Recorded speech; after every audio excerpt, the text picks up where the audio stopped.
Well, good morning to you. Welcome to Up to the Minute. I'm Todd Duplantis. Welcome to August 2021. We're already here. Can you believe that? Crazy. This summer has just flown by. Hey, we've got your HCC news and information for the next half hour or so. We're going to be talking about a great program, Change Your Life for $20. It's also Mental Health Monday. More on that in a moment. But right now, my co-host, Raquel, joining me from the Stafford area. Good morning to you, Raquel. Good morning again. August, can you please take a pause because I'm not ready for September to come, because if August here, September is right around the corner. I'm not ready. I know. It just seemed like it was May the other day, and now we're already into August. This summer is just, it's zooming by. I don't know what it is. It is zooming by. But if you aren't doing so already, you all please follow us on all of our social media platforms, which is on Facebook, YouTube, and LinkedIn at the HCC District page. And we are back on the cable channel for the HCCTV cable channel. We are airing at noon and 5 through Monday through Friday. So check your local listings and you can check out this Up to the Minute podcast and all of the great things that HCCTV airs. All right, Raquel, we'll be checking in with you in just a little while. So sit back and enjoy the next few minutes or so. We'll be back with you shortly. We've got some special guests today. Every Monday, first Monday of the month, it's Mental Health Monday, and we're glad to return of one of our favorites, Dr. Sean Fitzpatrick from the Jung Center, the executive director of the Jung Center in Houston. Good morning, Sean. How are you? Hey, good morning. I am doing well and very glad to be in air conditioning this morning. It is steamy out there. It's pretty steamy out there. You know, when a day starts off like in the 80s, you know it's not going to be a good one out there. So cool off a bit, grab some coffee, Sean, and we'll be back with you shortly to check in on our Mental Health Monday. We're going to kick things off with Dr. Christina Robinson. You've seen her here on the program before. She's the executive director of HCC's Adult Education and Literacy Programs. Dr. Robinson, good to see you again. Good morning. Good to see you. We have talked to you many times before about this next promotion, and people just can't believe it's true because it's a promotion called $20 Change Your Life. And you can get tuition for a program, get a credit, lots of them to choose from, and it really is just $20. That is absolutely right. So, you know, it's fall time, so everybody is ready to get going. And so we wanted to make sure we let everyone know we are back at Change Your Life for $20. And it truly is $20. We cover your tuition, we cover your books, we cover anything that you need to make you successful in the classroom. And we have some amazing new tools in the classroom because with all this new remote learning, just, you know, super cool things that we put into our classes for students. But yes, $20 and they can go to class. And that's both for an ESL class, GED class, or even get a workforce certificate so they can go straight to work. And this program has been around for some time. And just to give people, because right now, going to HCC, we have a lot of money to pay for students' tuition. We really do. You know, we've got tons of ways to fund this, but this program in particular, has a bit of history about it. Maybe you can tell people about this because years ago when this first started, you guys were getting grants to pay for the tuition. That's right. So we are in about our third year, a little over third year of existence of this program. And so years ago, students would come in and they'd want to enroll and, you know, they'd be directed certain ways. But we get over $4 million a year from the Texas Workforce Commission through the Houston-Galveston Area Council. And we use all of that money to put students in the classroom and ultimately help them learn English, get their GED, get them citizenship, and or get them a workforce credential. And talking about workforce credentials, there's a number of things they can choose from. Yes. These are different types of careers. Maybe you can just talk about a few of them, the disciplines that they can get involved with. Well, we have IT or information technology, healthcare, construction, business, and our newest one we're bringing on board is manufacturing. As you know, with COVID, manufacturing has been a huge thing, as well as logistics, right? Yeah. So we thought it was super important to add this to our academy. So we will be adding manufacturing. And if you go out to our website, hccs.edu/Change My Life, you'll be able to see those programs out there under the manufacturing area, welding, and we have it in bilingual as well. So if you don't speak English, you can come right in, get that certificate in the Spanish language, for example, and then learn English. And you're offering a GED in Spanish as well? We are. So we launched in spring the GED in Spanish. So we had this huge demand of individuals coming in that said, I want my GED. I don't have time to learn English. And so we created this GED in Spanish program where they can get their GED and they're learning English at the same time, but they're getting their GED in Spanish, and then they transition into a normal ESL class and or a workforce credential where they'll continue their English language learning. I know when we first started talking about this years ago, and we helped you promote this, the question people would always have is, there's got to be a catch. And the students that go through this program really learn there really isn't any catch, because it is $20 and that covers your tuition. In some cases, do you have books that are required, Yes. Online fees? That covers it all? Yes. So it covers books. It covers, in many cases, uniforms that they might need for classes. Oh, yeah. Like our certified nursing assistants, they need certain things. The only catch is that they go to class. That's the biggest thing, is that they go to class, they stay in class, and they complete. And that is the number one thing. And our goal, the state of Texas has 60 by 30, which means they want a huge number of degrees and or credentials by 2030. They want 60% of that population to have some kind of a credential. And so that is one of the reasons we're funded, is really to increase that number. So if we look at our students, our goal is to get as many through that credential into work as possible and or into an associate's program. So all of our programs align or connect to an associate's program so they can continue on forward. So you can continue on at HCC. And your programs, are you back on the campuses with them? Will you be? Are you doing most of them online? Yeah, maybe you can tell us about that. We went back to campus. We were one of the first ones back. We've been back since May on campus, because our students, many of them want that on-site assistance. They want that face-to-face interaction. We have on-site classes right now, but we also have a lot of hybrid classes. So they can come in a couple of days a week, face-to-face, and then 2 days a week they're online, right? So it's kind of that blended learning. And what we're finding is that students really like that, because they still have that face-to-face interaction, but they don't necessarily have to be there every day. And there's time to register now for your upcoming fall classes. Tell us how they would register. And I know you've also we've got a big promotion coming up with ABC 13 in a couple of weeks. We do. So what they're going to do is they're going to go out to hccs.edu/Change My Life, and they're going to sign up for an orientation. Orientation actually starts today. If they have any trouble doing that, they can come straight into our Zoom lobby. We are offering daily orientations in the Zoom lobby, and our Zoom lobby is like our online lobby we have across the college. And we're going to be on Channel 13 coming up on the 18th. And we will be doing a large promotion at noon, so don't miss us. We're very excited. We did that last year and it was phenomenal. We had an opportunity to answer live questions. So please tune in and check that out. But we make it as easy as possible for them to just either click on the Zoom link or sign up for an orientation. And orientations actually start today. So they can go out right now, click, and attend an orientation.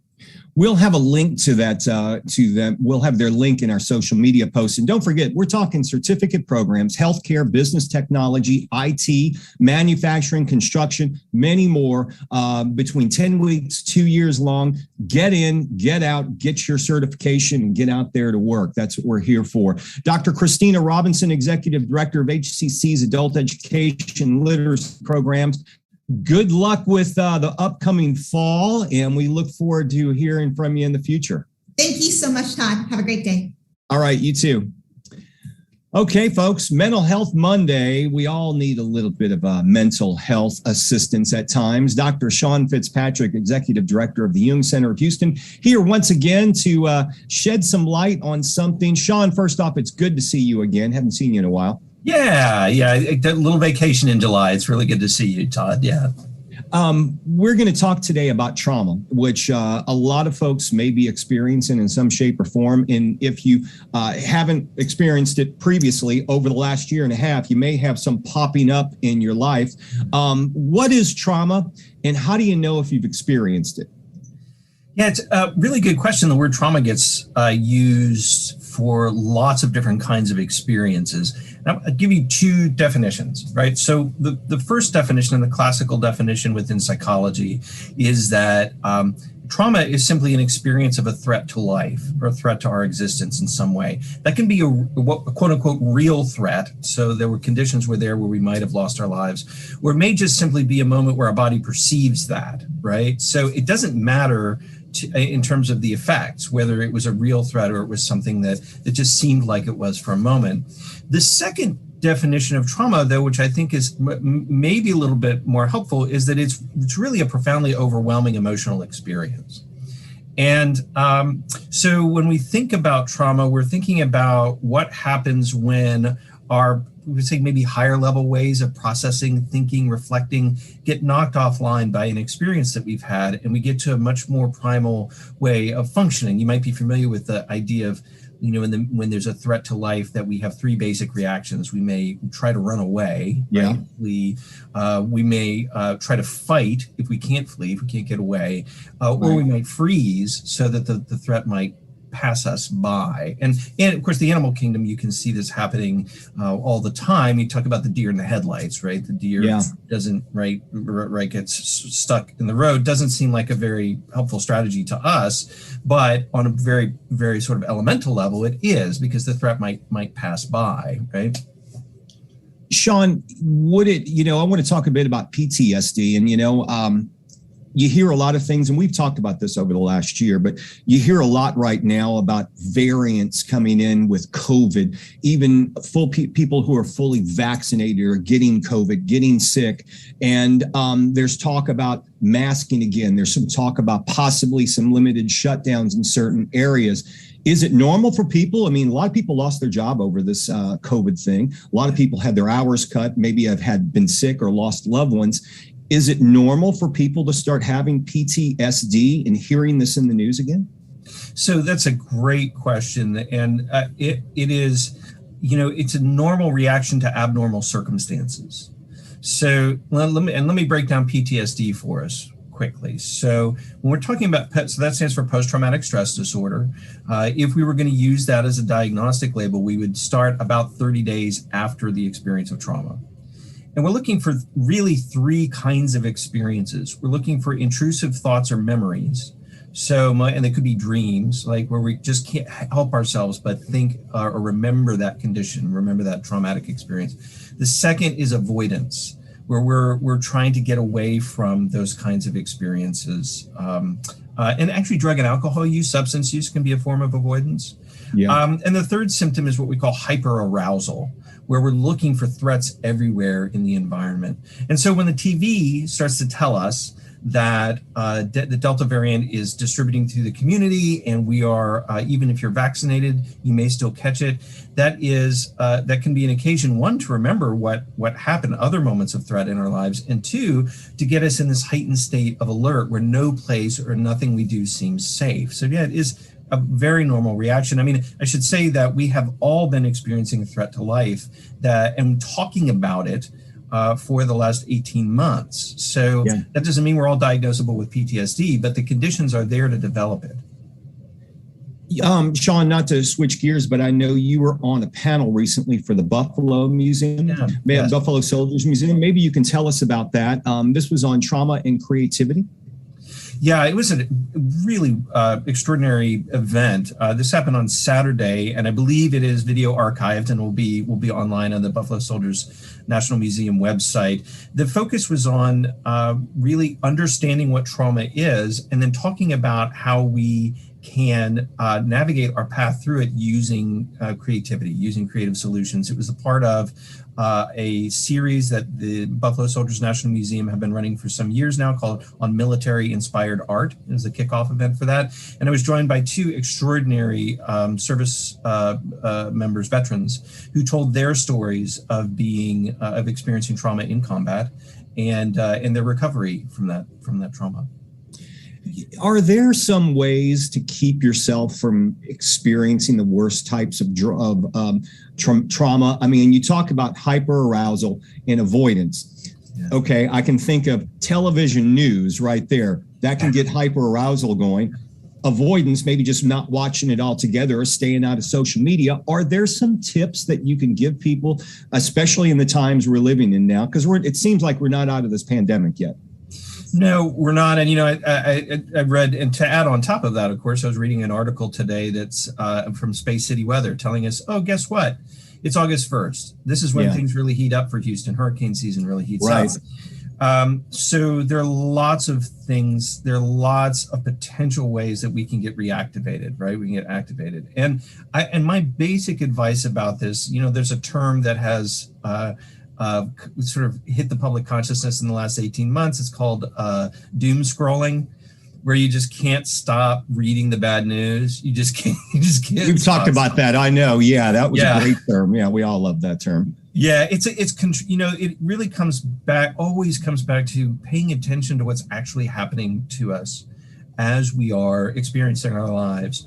And if we notice ourselves starting to feel heightened anxiety or heightened irritability, or starting to feel depressed, struggling to sleep, or sleeping too much, it really all comes down to paying attention to what's actually happening. And then we can make choices. Then we can make choices about the amount of media we're consuming, where we get it, and how we use it, and how helpful it actually is in our lives.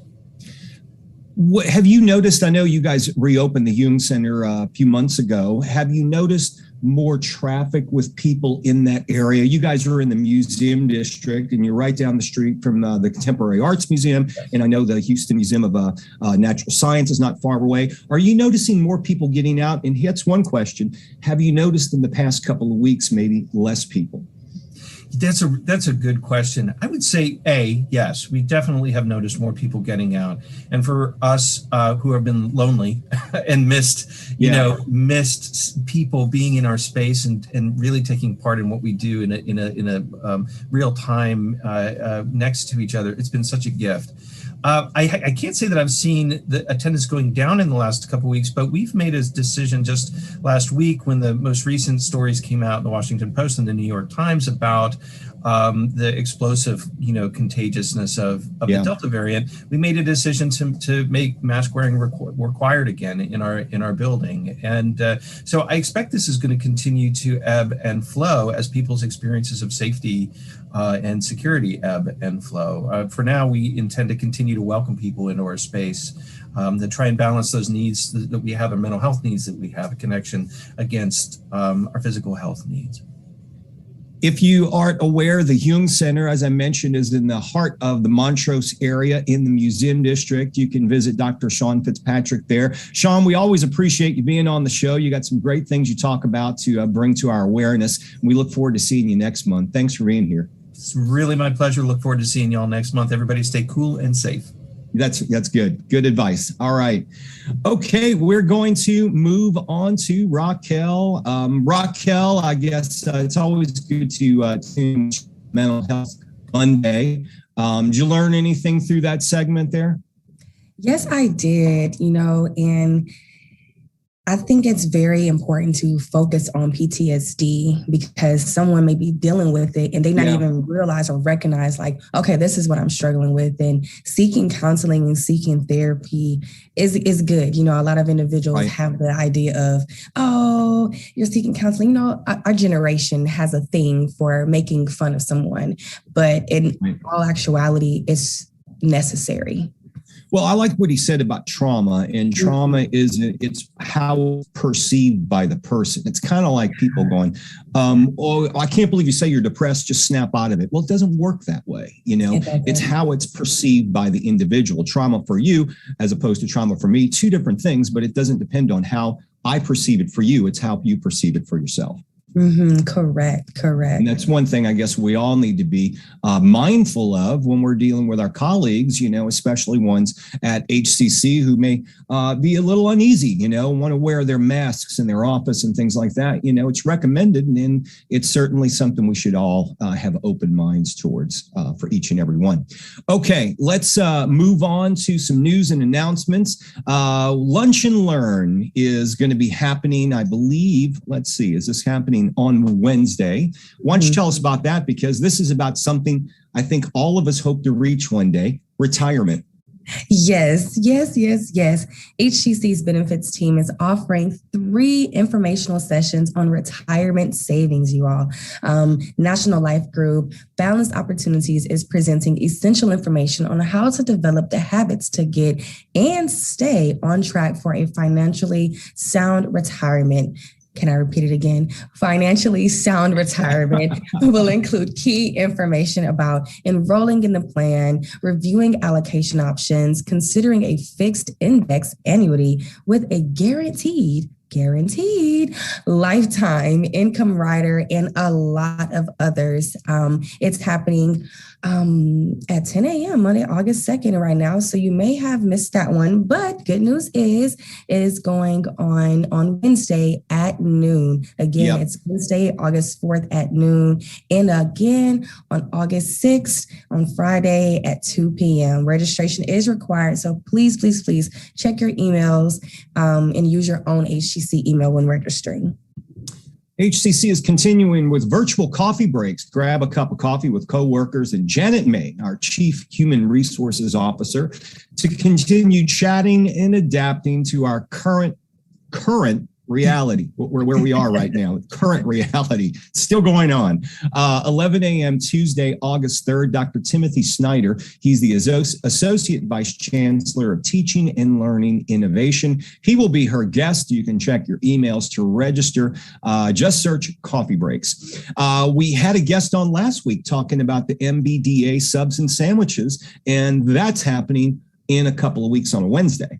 Yes, HCC's Minority Business Development Association is still getting together to target minority business enterprises. But of course, with these MBDA subs and sandwiches, please bring your own subs. And it's going to be virtual. It's happening, like you said, in a couple of weeks on August 18th. That's a Wednesday from 11:30 a.m. to 1 p.m. And check the HCC events calendar to register. And when you bring your sub, can you bring one for me too?